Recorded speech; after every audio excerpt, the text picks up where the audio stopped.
BPL থেকে নিজেদের গুটিয়ে নিচ্ছে চট্টগ্রাম আবাহনী। ইতিমধ্যে বাফুফেকে চিঠি দিয়েছে বন্দর নগরীর ক্লাবটি। অংশ নেয়নি বয়সভিত্তিক লিগেও। বিসিএল এর বেশ কিছু ক্লাবও খেলছে না অনূর্ধ্ব-16 লিগে। এসব দলকে শাস্তির আওতায় আনা হবে বলে জানিয়েছেন পেশাদার লীগ কমিটির চেয়ারম্যান ইমরুল হাসান। ক্লাবগুলোর পেশাদারিত্ব বাড়ানো আর জাতীয় দলের পাইপলাইন পোক্ত করতে পেশাদার লীগের দলগুলো নিয়ে বয়সভিত্তিক লীগ আয়োজন করে আসছে বাংলাদেশ ফুটবল ফেডারেশন। কিন্তু সেখানেও দেখা যায় না ক্লাবগুলোর স্বতঃস্ফূর্ত অংশগ্রহণ। এবার যেমন অনূর্ধ্ব-18 পেশাদার লিগে অংশ নেয়নি চট্টগ্রাম আবাহনী।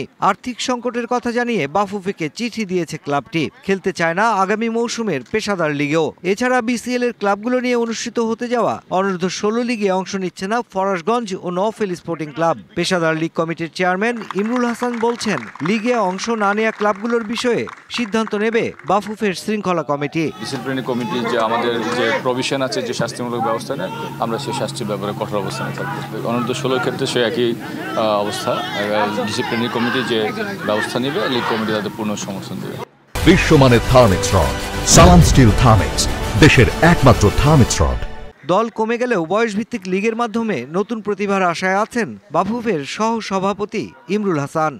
জাতীয় দলের পাইপলাইন কিন্তু এই বয়সভিত্তিক দল থেকে তৈরি হয়। তো আমার মনে হয় যে যেহেতু এবার আমরা লীগ ভিত্তিক করছি, তো আমার মনে হয় যে বেশ কিছু প্রতিভা বেরিয়ে আসবে যারা হয়তো ভবিষ্যতে জাতীয় দলকে সার্ভিস দিতে পারবে।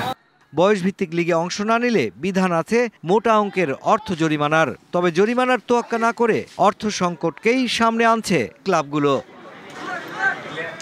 Mushfiqur Rahman, DBC news, Dhaka.